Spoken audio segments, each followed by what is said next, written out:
has always embraced new opportunities, and the arrival of our living deceased friends should be no exception. Reanimated Americans have the same rights to education and healthcare as the living. They need us to fight on their behalf for training and to unionize our zombie citizens, ensuring fair pay and benefits for all Americans. This election, tell those bigots in Washington that real Americans stand united, living or dead.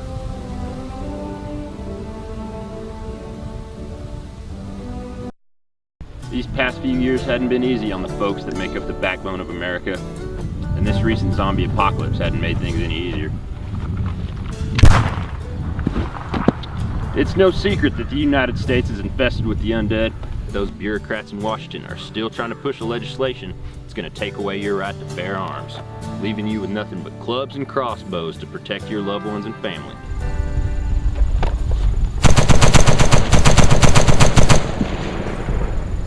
This election, vote to keep your right to the weapons you need to protect what's yours.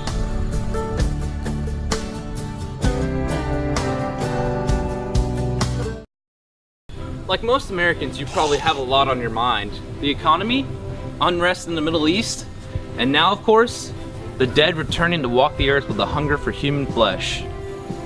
There are some who think the answer to a new zombie-fied America is violence, hate, and segregation. Why shouldn't reanimated Americans enjoy any fewer civil rights than other citizens? I imagine an America where undead Americans can marry and then eat any other consenting adults they love, regardless of race or gender.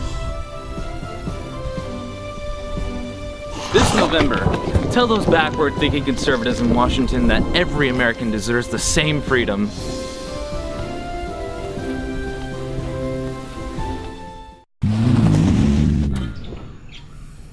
Every day, more of these illegal zombies rise to the surface with no form of identification or documentation, and it's a problem we can no longer bury. Hordes of evil creatures cast out of hell in search of human brains for nourishment, and you can bet, after they get our brains, what they're gonna take next: our jobs. This November, tell those liberals in Washington it's time to take a stand against the Army of Darkness.